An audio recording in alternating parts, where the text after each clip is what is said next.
Hello everybody, it is Michael, back on my trek to catch up on NBC's hit sitcom, The Good Place, and that sure was an episode. I didn't really know exactly what I was expecting, but it wasn't that, and that was so good. I adore The Good Place, and sorry if I'm being quiet, my roommate has a friend over, so I don't want to annoy them, and also they're being loud, so whatever. Anyway, it's also 11:43 at night. And I'm tired, but it's The Good Place, which got me all hyped up, and I started pacing around. Anyway, we had a giant time skip, and I was all for it, because guess what? We got a Christmas episode of The Good Place with everything like all Christmassy in the background, and it's like, yeah, I love this.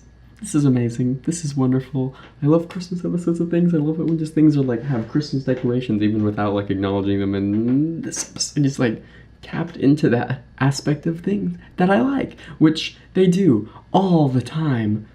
Thanks to Good Place for being a wonderful show.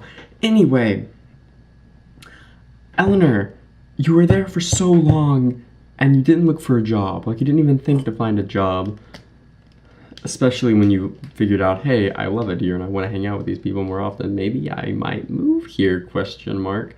Like, is that not a thing that Eleanor was considering in these 9 months that she was hanging out with these people that she enjoyed and like never had family like that before, and she finally found people like that, and she's like, wow, I'm not gonna move here, gonna go back to America, LOL. Eleanor, I know you don't like making big planned decisions like that, but it felt a little like odd. But I can't remember what I was gonna say. There was gonna be a small thing. At the very beginning, my first thought was when Janet was talking to Ken, the dude at the like store where they bought the scratch tickets. He didn't really react, so like the joke was kind of like, oh, he didn't react yet, so the joke of him being all weirded out wasn't really there, and I was like, that's set up, he's going to be back. But then throughout the rest of the episode, they kind of brought back that type of joke multiple times, so that might have just been set up for the joke. But also, if Ken like comes back and he's like, hey, here's this bicycle gear that I found, and then, you know, the timeline resets or whatever, then I've been right the whole time. Anyway, Christmas themed. I have that in my notes, just all caps. Christmas themed.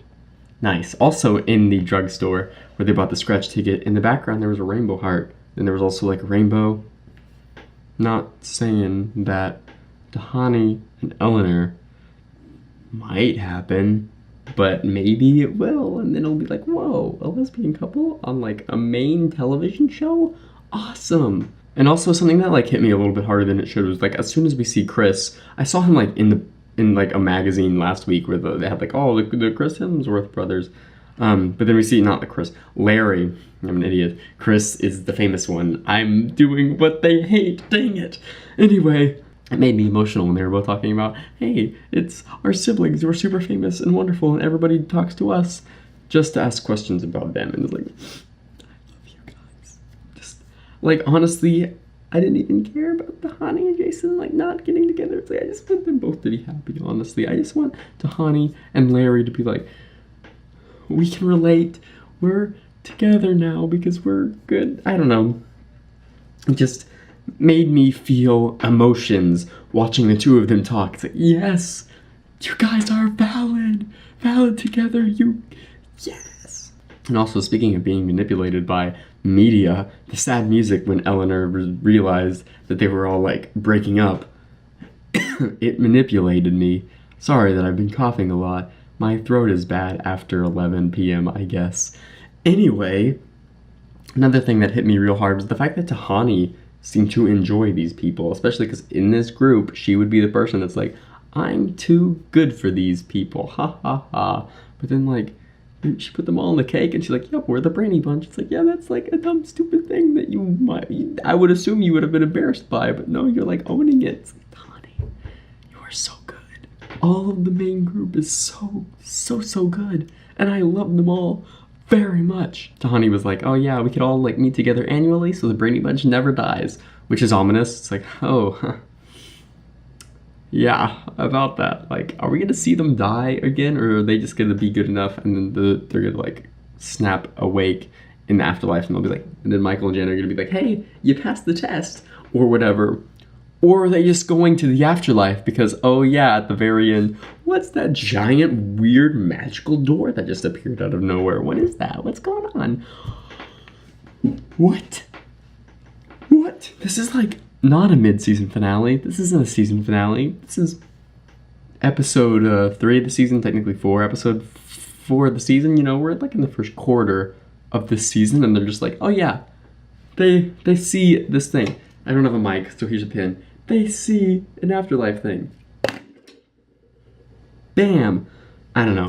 It was wild. And I love this show. And the fact that like we're learning as they're going, it's like, so exciting. It's so cool not having like, oh, it's based off of this comic. So if you haven't read the comic, like, I don't know, just the feeling of being behind, I guess, like an anime or when you're watching a movie based off of a comic book or a book or whatever, it's like, yes, I do feel kind of behind, even though this is like the first time this has been shown. But this is like, but this is like an original IP, so it's just so exciting watching it week to week. I'd say as I'm a few weeks behind, so exciting watching it as it airs. I'm gonna be honest, I thought the ending was going to be Michael and Janet kind of like, not like breaking up, but breaking up when he was like, these 4 humans, these 4 people, Eleanor, Chidi, Jason, and Tahani are the most important people ever. These are the only important people. These are the only things that I care about. These 4 things. You're not on the list. Because it looked to me, maybe I was misreading it,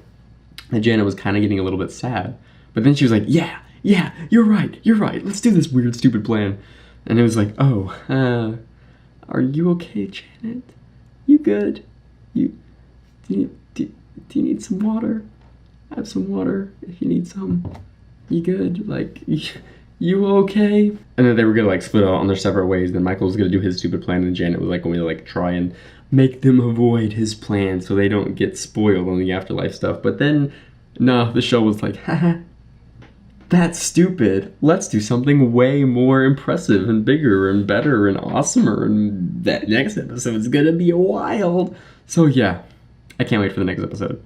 I mean, I can watch it right now, but I'm tired, so I guess I can wait. I'm tired and I'm gonna make a video, so I have to wait for a while. And my throat's bad, so yeah. Anyway, this episode was wonderful and amazing. And there's been lots of rainbow stuff. Just saying. Anyway, goodbye, good night, my guys, gals, and non-binary pals. I'll see you next time for another episode of The Good Place. I believe this next episode is called Jeremy Bear Me. I believe. Anyway, I'll see you guys then.